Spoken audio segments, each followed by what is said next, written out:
Welcome to our hitting channel. Today we're talking overlap grip with Scott Rose. Dugout's leading home run hitter. Scott used the grip for over 30 years off and on. He now launches balls at sometimes 400 feet plus, or not a lot, but he hits it 350, 360 on a regular basis. He tells it straight. He doesn't overthink rollover, casting, bat weight, or barrel length. He keeps it simple. He just says, see the ball, hit the ball.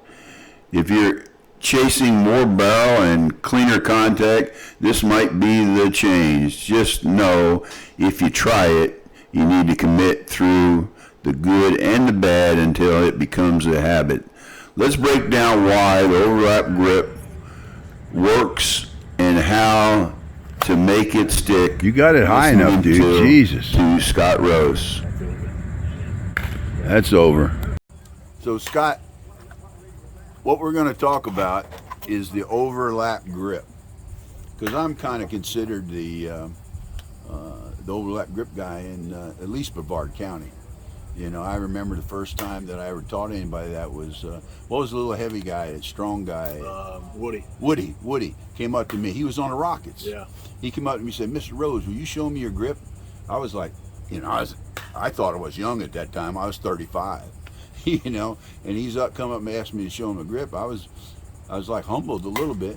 So I showed him a grip. He turned out to be a great little hitter. He turned out to be a real good hitter. So I kind of showed you the grip, I would assume. How did you learn the overlap grip? The plan today was to hit at Florida Ave. If we were at Florida Ave right now, I can remember that was field one, was the field I learned and how to use the overlap grip. I can remember just a hot summer day, just repetition, and I was at the point in my softball career where I just didn't feel like I was getting the pop I needed.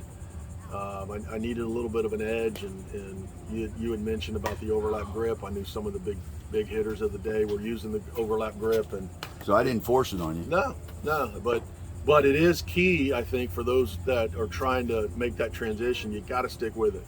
You got to be in some of those situations, game time situations, where you're going to rely on that grip, and there'll be some failure. There always is, but just like anything else, you just got to get back on the horse and keep going.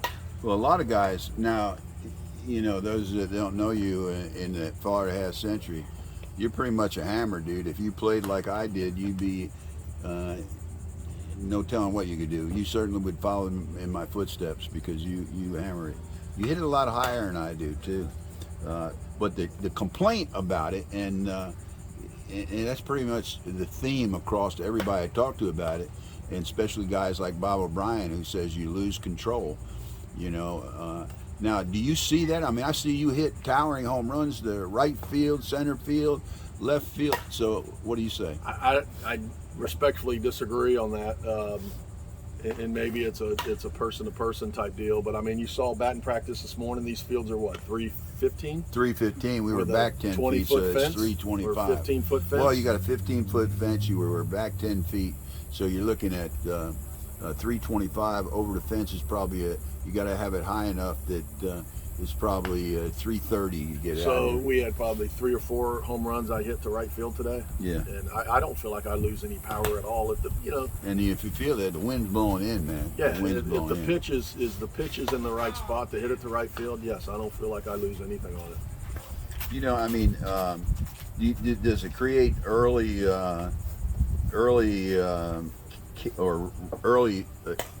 attack, rollover, or casting, or late barrel? Listen, I'm not a technician when it comes to hitting. I'm just a kind of an old school. So you don't know any of those terms, right, dude? Listen, I'm a see the ball, hit the ball guy. Yeah. I try not to complicate it. I don't think it's a complicating game, but it is a complicated game. But I just get up there. I try to be patient and keep things simple and swing. I don't feel like I swing even hard, but I do swing. I swing as best as I can, and the ball. Well, you use a balanced bat or an end-loaded bat? Well, I'm not even sure. Or you use just any one I give you? I probably should know, but yeah, I use the ones I'm handed. I'm probably 26 or 27. I wouldn't bet what ounce this is because I'm not quite sure. Barrel size, I have no idea. Again, see the ball, hit the ball. It,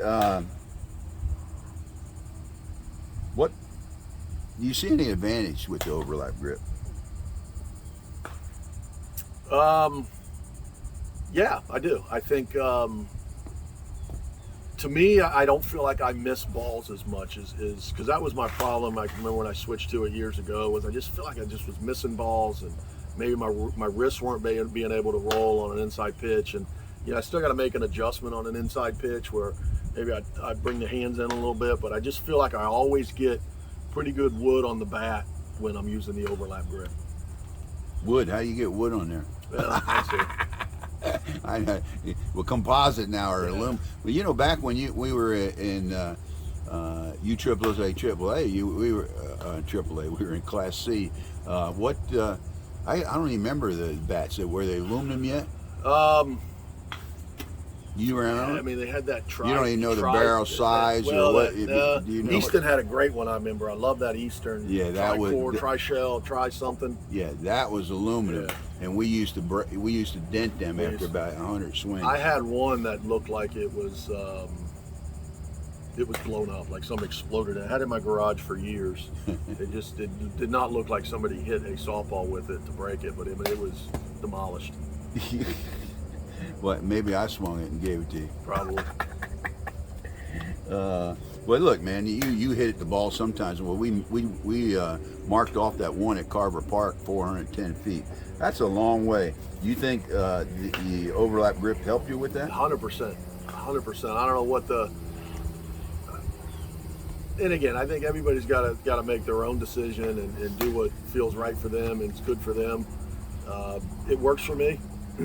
Take that for what it's worth. But yes, has it helped me hit the ball longer? Yes, I think those towering shots like you were just talking about today, yeah, that part of that's overlap grip. I just don't feel like I could generate the whip of the bat without it.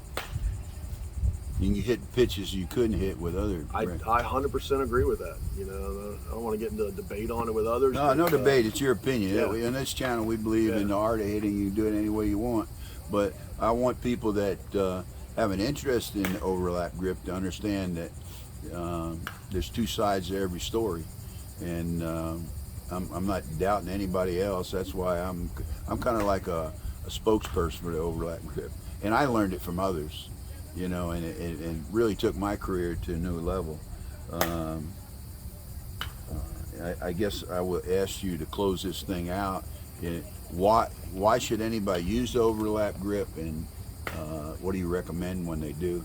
Listen, I think if you're in a situation right now in the game where you just feel you're at maybe a dead end or you're not getting maximum production out of what you're putting in, yeah, give it a shot. But if you give it a shot, you do need to stick with it. It can't be I'm going to tool around with this, and you need to have some real game experience with it. It can't just be out here on Saturday and I had a good session. You need to be 2 strikes on you.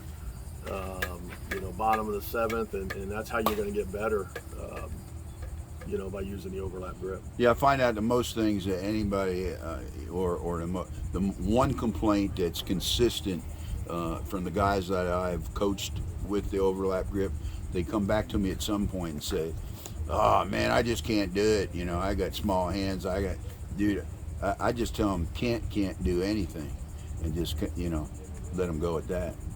And if they don't want to do it, don't do it. But like Frank, he's hitting the ball pretty good, and he's got somewhat of an overlap grip. He goes down with the one hand and has the other hand full grip like that. So. Yeah, listen, I don't want to disagree with Bob O'Brien. I mean, he's been good to us, giving us some late starts recently, so I'm not looking to get into the 8 a.m. start. So, Bob, listen, I'm not trying to disagree with you, but it works. Bob knows his stuff, though. I give you Bob. Bob is he's the go-to man. I got a lot of go-to people.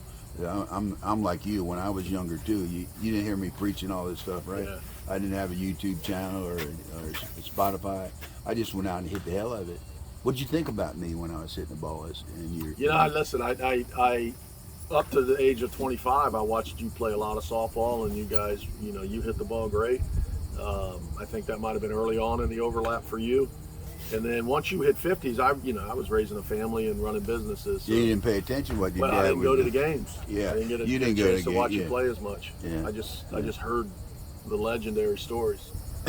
I probably told him to you. He did. You and Harley. Okay, well, let's end that session there. That's not The IQ of the club. Look at that. Contact folks. Now, that's the 315, 325. That was probably 350. Say that ball. I already told him that. Oh! Wow! L3-4. That went. How far did that go out?